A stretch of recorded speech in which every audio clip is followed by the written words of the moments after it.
Minecraft is a sandbox game that allows players to explore and create virtual worlds made up of blocks, where they can gather resources, craft tools and items, build structures, and interact with the environment and other players. It offers endless possibilities for creativity, adventure, and survival in a pixelated open-world setting. Welcome to the Minecraft Guide. Follow me, XPen Sage, as I guide you through the basics of crafting, surviving, and building. Mining and resource management are important for your survival and progression. It allows you to gather essential materials like coal for torches, iron for tools and armor, and diamonds for advanced equipment. These resources enable you to explore deeper underground, defend against hostile mobs, and craft useful game items. Before embarking on our cave and ravine exploration, it's essential to perform a quick inventory check of our backpack. Among the necessary supplies, we should ensure we have torches for illumination, wood and cobblestone for crafting tools, and of course, an ample supply of food to sustain ourselves. There are various approaches to gathering materials and ores. One option is to venture into caves and extract exposed ores as we come across them. This method allows us to obtain a significant amount of ores while minimizing the amount of stone we need to mine. You'll be encountering more hostile creatures though, as you'll be walking and climbing down open dark spaces in search of these valuable resources. Another commonly used method is strip mining, which involves excavating expansive horizontal tunnels at a specific height level. These tunnels are typically spaced 2 blocks apart to maximize the exposure of valuable resources. It's worth mentioning that strip mining has its drawbacks, particularly starting version 1.18 of the game. Mining deep slate takes twice longer compared to stone, and you may find yourself depleting your pickaxes before fully utilizing your inventory space. Consequently, the crown of efficiency in mining ores has shifted away from strip mining in the recent updates. As a review, your world goes down all the way to Y level -64. Above Y0 is mostly made of stone blocks with patches of dirt, gravel, diorite, and andesite. Below Y0 is made mostly of deep slate, a much tougher type of stone. Deep slate drops cobbled deep slate when mined with a regular pickaxe, and it can be used to craft stone tools and furnace, similarly to using cobblestone. The last 5 layers at the bottom is lined with bedrock, an indestructible block which is unobtainable by any means in survival mode. Below the bedrock layer is called the void, and blocks cannot be placed below this. Dropped items are destroyed, and mobs or players are killed in mere seconds after falling into the void. The bottom line is, you have no business in this treacherous abyss. How you explore these caves is entirely up to you. The more important thing is to know what you're actually looking for, and where you'll most probably find these specific ores. First we have coal, iron, and copper. These ores can be mined with a stone pickaxe just fine and can be found exposed on cave surfaces. Coal is useful for cooking food and ores, which we will cover in just a bit. 9 pieces of coal can be combined in the crafting grid to make a block of coal which can burn more items, equivalent to using 10 pieces of coal. The distribution of ores in any given Minecraft world is visually summarized by this diagram. Copper, shown here in rusty orange, can be found in layers -16 to +112 and is most common in layers 47 and 48. Copper can also generate in collections called ore veins just above Y level 0. Copper drops 2 to 5 raw copper when mined with an unenchanted pickaxe.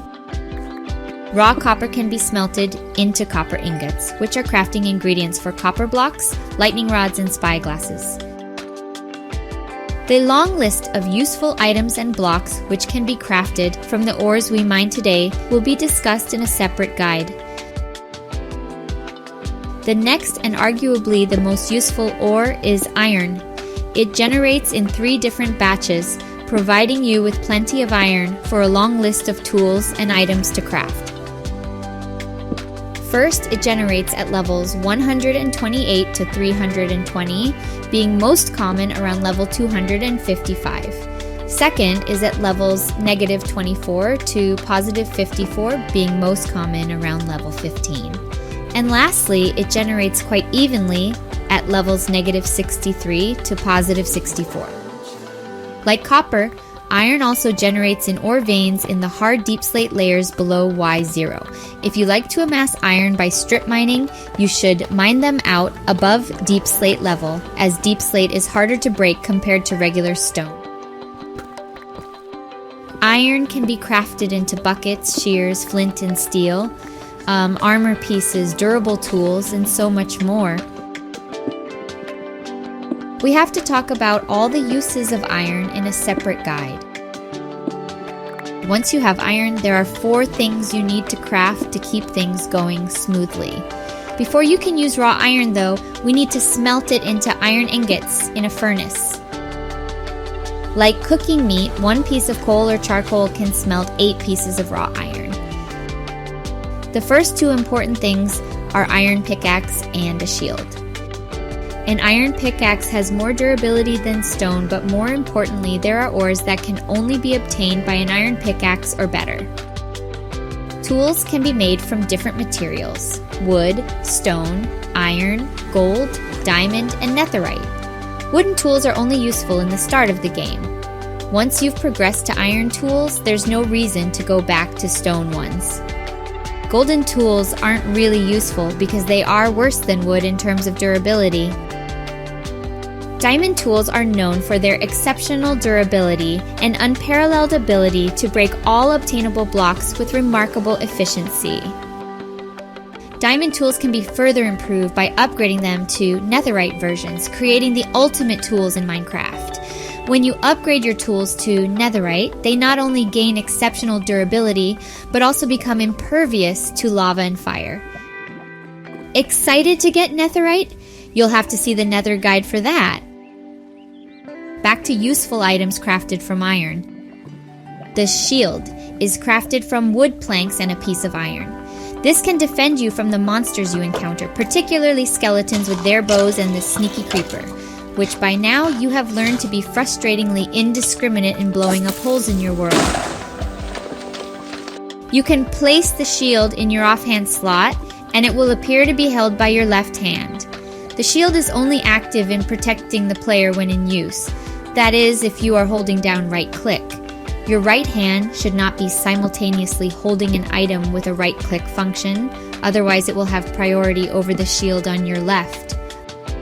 Other items can also be used by the offhand, like torches and blocks, speeding up your building and mining projects. If you have not done so, craft a bucket so that you can scoop up and move water. Buckets can also scoop up lava. Lava can be used as fuel in a furnace and is able to cook or smelt a whopping 100 items before burning out. And last in this short list is iron armor. There are 4 pieces of armor you can craft: helmet, chestplate, leggings, and boots. Each piece of armor adds protection and can be enhanced by adding unique enchantments and trims, discussion of which is reserved for another episode. Armor, like tools, can be made up of different materials: leather, iron, gold, diamond, and netherite. There is an armor made of chainmail which cannot be crafted but can only be bought from armorer villagers. It can also be given freely by the same villagers when you become a hero of the village, a game mechanic that will be explored in the guide about villages. To have a complete set of iron armor, you'll need 24 iron ingots.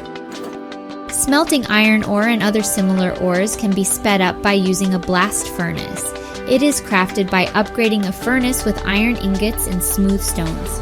To make smooth stone, you need to smelt cobblestone in a furnace into stone, then smelt that stone again into smooth stone.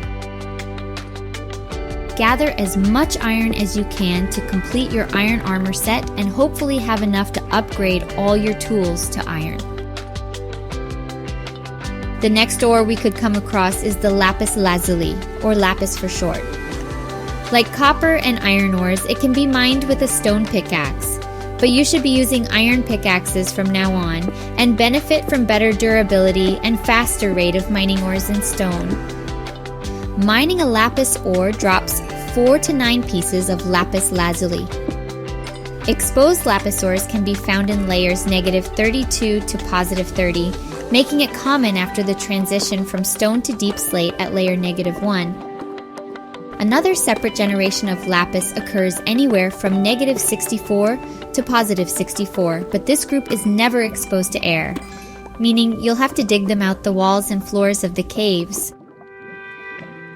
Strip mining near Y0 but above deep slate level will yield the most lapis ores if you really need a ton of these blue blocks. Lapis serves 2 primary uses.